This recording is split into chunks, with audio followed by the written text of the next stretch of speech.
Well, Republican Congressman McCaul has been on Capitol Hill today, this dramatic day, and is in fact still in his office. He joins us now. Thank you so much for being with us, Congressman. Just tell us your reaction to what unfolded today. Well, it was very shocking. I drove into the Capitol complex this morning, and we saw the protesters outside. I was a little worried that something like this could happen, but really didn't envision a complete takeover of the United States Capitol. It was an invasion and an assault on what is one of our greatest institutions, a symbol of democracy. We like to think we're a beacon of hope for the world. And I think today was very damaging for the United States of America to have our Capitol taken over by these mobsters. And so, I barricaded in my office. The protesters were outside. We were worried they're going to break down the door. There were two bombs that were the Capitol Police were able to detonate without anybody being killed there. But we also had gunshots at the Capitol when they tried to invade the House chamber, and a woman was killed. They overtook the Senate floor, sat in the President of the Senate's chair, invaded Speaker Pelosi's office. Just a really extraordinarily shocking day today on Capitol Hill. It certainly was. And the president had tweeted that today would be wild. He did address his supporters earlier, and he did urge them to march on Congress. Could this perhaps have been avoided if he had taken a different tone with his most ardent supporters? Yeah, and Laura, what I see is the real problem is that, yes, they were invited to come to Washington, but they had the expectation that Congress was going to overturn the election. That's not our role under our Constitution. Congress accepts the electors from the states, but we can't second guess or overturn the states' certifications. So this sort of expectation, that the election was going to be overturned, I think was a false premise.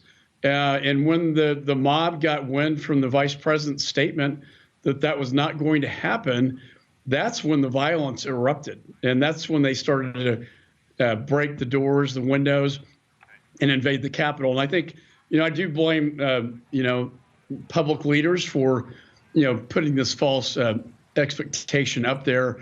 We're not here to overturn the state's certifications. We simply count the votes and then certify them. And I think the way this has been handled is it's been a bit of a political charade that has incited violence. Well, in about 20 minutes' time, you and your colleagues are going to resume that process of certifying the election results. Do you expect your Republican colleagues who were going to raise objections to now drop them? I do. I think McConnell, after what happened, the events that transpired today, McConnell has a tight grip on the senators. So as long as we don't have a senator stand up like what we had this morning, then there are no more objections. So I anticipate we're going to have one vote on Arizona and certification of the Electoral College. And it's my sincere hope, Laura, we've always prided ourselves in this country as a democracy with a peaceful transition of power, not a coup or mob violence. It's always a peaceful transition of power on January the 20th. So it's my hope that we can move forward and move on without this violence and go into this inauguration and not have the violence. We're seeing resignations from the White House tonight. The First Lady's Chief of Staff, Stephanie Grisham, says it's been an honour to serve the country, but she's resigning reportedly because of what happened. How do you see the president's last 2 weeks in office panning out after this? Well, I think he's kind of going through stages of denial, and maybe we'll finally come to acceptance. I do know that it's a very pretty difficult place to work right now. I think the president's looking for any way to delegitimize this election. But you will probably see tonight we are going to certify the Electoral College. Then we begin the peaceful transition of power and the inauguration of a new president on January 20th. Well, you said yourself how tense and difficult it was and how scary it was for you being there inside the building. I was outside seeing the police everywhere. And President Clinton, former President Clinton, has put out a statement tonight saying this assault on our capital and our constitution and our country was fueled by more than 4 years of poisoned politics, and the match was lit by Donald Trump and his most ardent enablers. What do you make of that statement? Well, you know, I wish he would have spent the last month or so talking about his accomplishments, getting Operation Warp Speed, a vaccine for the COVID.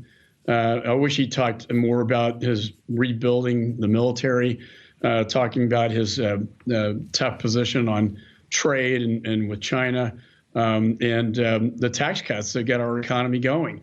But instead, he's been off, in this conspiracy land, just obsessed, with this allegations of fraud. And there was some fraud, but that's for the courts to decide, not the Congress. And they brought 60 lawsuits. All of them have been rejected by our judicial system. I think it would have been a more classy way to depart than what he's doing right now. Do you think there's going to be a split now in the Republican Party between the ardent Trump supporters and those who want to move on?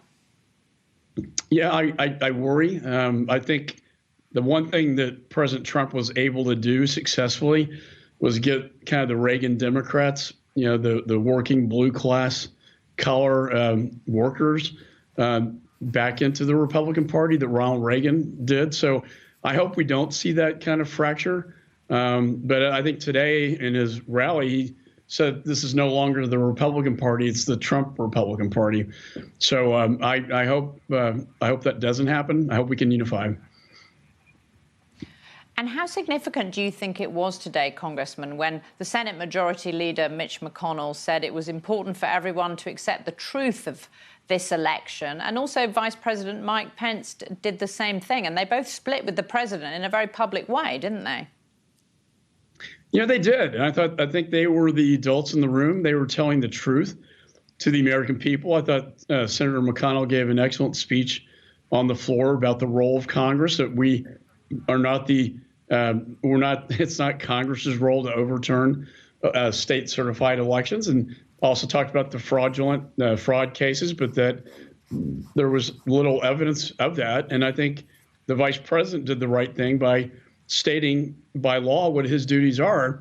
And I know the president tweeted out something about his vice president, and I know that that's what got the mob outside the Capitol all ginned up. Congressman Michael McCaul, thank you so much for joining us.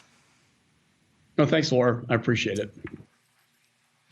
Thank you. Congressman McCaul there, who in about 15 minutes' time is going to take part in that certification of the Electoral College votes, the process that was interrupted when those protesters stormed the Capitol building